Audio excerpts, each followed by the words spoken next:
Hi, and welcome back to the Perio Patient Podcast, a podcast for my patients and anyone else who cares to listen. My name is Dr. Ben Young, and I am a practicing periodontist in the beautiful city of San Antonio in the great state of Texas. If this is your first episode, you have jumped in on number 91, which means there are a lot of earlier podcasts that I hope you will look through and possibly listen to. My focus for this podcast is about periodontal disease and its management. It helps me get my information out in a way that doesn't slow down patient care in the office. No one likes to wait for appointments. I'm the same way, and so I don't want my patients, if at all possible, having to wait too long to see me. That's my goal anyway. The one thing that can slow me down is when I take time to visit too long. So that's why I use the podcast to get out information and perhaps answer questions I receive from some of you when you come see me. Also, I podcast to stay connected to patients and friends I no longer see routinely because they are now back with their family dental teams as they should be. So, from afar, I want you to know that I encourage you to stick with your dentist and dental hygienist or hygiene team. If there are problems, I'm always happy to see you, but in the meantime, you are in good hands. Besides, if you remember the video, A Tooth Has 4 Parts, you are the appointment manager. You need to know where you are going and why. Stay involved and do your best to maintain a daily plaque control routine that is gentle. Nothing aggressive that can cause gum injury. If you injure the tissue, then it must not only manage the daily onslaught of bacteria, but recovery from the injury as well. It is best to be gentle and frequent over aggressive and occasional. And to just give you a real life example, just a day or two ago, I saw a patient for a reevaluation visit and supportive care. Because we are still monitoring a few deeper sites, he is alternating back and forth with me for the moment. His bleeding index was half what it was 9 months ago. He saw the other dental office 6 months ago, and then the schedule got out of hand, and he came back to me 3 months later than he should have. He informed me that he had switched to an extremely soft toothbrush that I had recommended on our last visit. This reinforced to me two things. First, ultra-soft toothbrushes are effective at plaque control. And second, they don't injure the tissues. Now, keep in mind, daily plaque control, what you do every day, controls for health. It does not cure disease. In other words, if something begins to break down, it may be beyond your reach by brushing and flossing. Have this problem checked out. But if you are stable and consistent with your routine, not missing a day here or there, it is remarkable how effective you can be in maintaining a healthy mouth. Now, let's change the subject. A while back, I was attending a weekly combination Alcoholics Anonymous Al-Anon meeting that has become a very comfortable place to be with people who have become really good friends of mine. Yes, this can happen with just 1 hour a week over time, and it occurs because the conversations we have are meaningful. They go deeper than the average friendly conversation. Now, by deep, I don't mean necessarily all seriousness. There's a lot of laughter involved as well, because we learn that we are safe to be who we are in front of others who are trustworthy to keep confidences.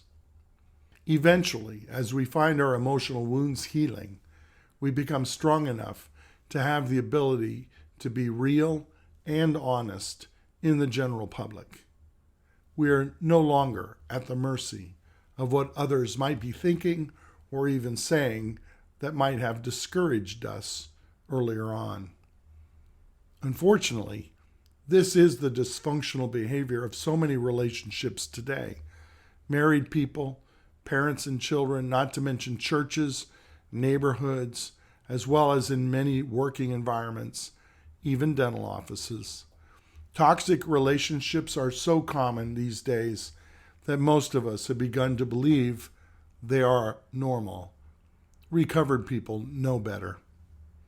And as many of you know, who've been reading my daily posts at thestillpoint.substack.com, my objective, whether it is through practicing periodontics or writing and speaking, is to provide healthy encouragement.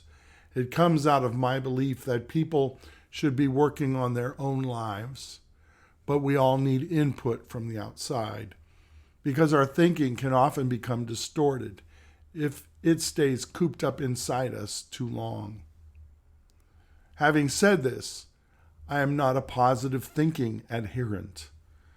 I want to be aware of and engaged in current events, as difficult and frustrating as they may be. And right now I'm thinking about the shooting in Uvalde. And I want to stay connected with other living, breathing people more than just seeing people on Zoom. Because this too is part of living a healthy, meaningful life. I'm sure you can agree with me that a lot of life is anything but easy, and the greatest temptation is to want to escape, to hide under the covers, wishing the world and life were different than they are. Instead, I believe the abundant life, one filled with joy, peace, love, and all the rest, is lived smack dab in the middle of trials and tribulations. So that is what I find myself mostly writing about. It's both an aid to me, and I hope it helps others, who I hope will at times pass on to others what they find beneficial. Which brings me back to the topic of this most recent meeting. The topic was gratitude, and because it was so good, at least for me, I want to share with you about it here. It allows me, for one thing, to review and remind myself a second time some of the great information I received. To begin, let's reflect on the problem of having bad feelings. How are you feeling right now? What is worrying or upsetting you today? When it comes to bad feelings, there are many to choose from, and each one has a range from mild to intense or maddening, and we can blend them. We can mix concern with anger and then add a bit of self-disdain. Now, it would be easy to state that gratitude is the cure for bad feelings and many aspects of mental illness, but it isn't true. So let's consider reasons why first, before we then study gratitude seriously. One reason trying to get others to be grateful for what they have over unhappy for what they lack has to do with chronicity. People who stay stuck too long with what may have begun as a mild case of guilt or worry, over time, these minor feelings can turn to cement. Bad feelings over time can harden into dour personalities. We can become comfortable living out of what we believe we know and what appears to be, even if not very good, at least predictable. We start thinking every day, no surprise that today is just as bad as it was yesterday. Tomorrow will be no different. This is how hopelessness takes root and grows. Now, having said this, if there is still a desire to change, even a hint of admission that what we are experiencing is still a problem to be addressed, not a curse to be endured, then reversing course and dramatically turning one's life completely around is still a possibility. Okay, so now let's talk about the application of gratitude, what it is and how it works to cure us from the misery of dark thoughts. To begin, gratitude requires a life outside of me. Perhaps this explains why people who walk into nature begin to feel better emotionally. And also, let me add that one of the benefits of walking into nature is that it takes us away from the endless news cycle and all the negativities being poured into us from there. It is seeing open before us a beauty that we begin to want to reconnect to, and it pulls out of us the feeling of gratitude. Grateful to be in nature and see how it thrives despite my circumstances. Grateful to be here.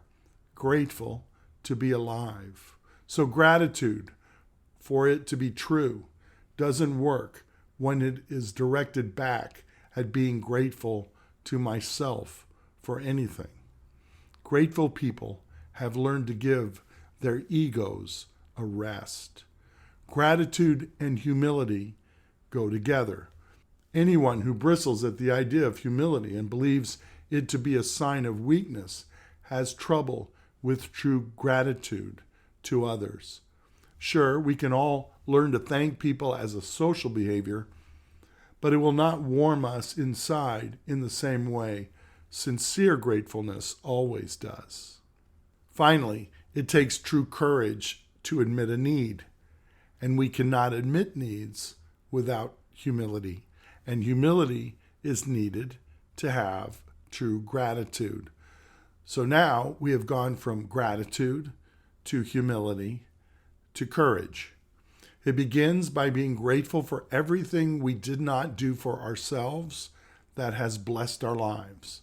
And seasoned gratitude practitioners eventually come to the point where they can be grateful for their failures and losses, because these helped soften and shaped their characters.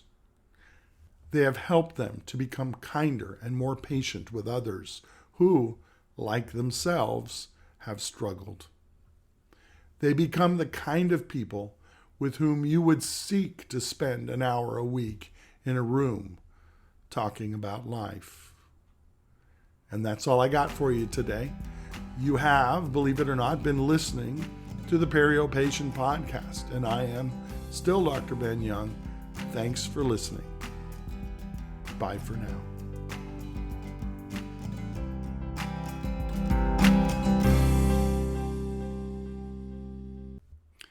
What are the strongest days of the week? Well, it's Saturday and Sunday. The rest are weekdays.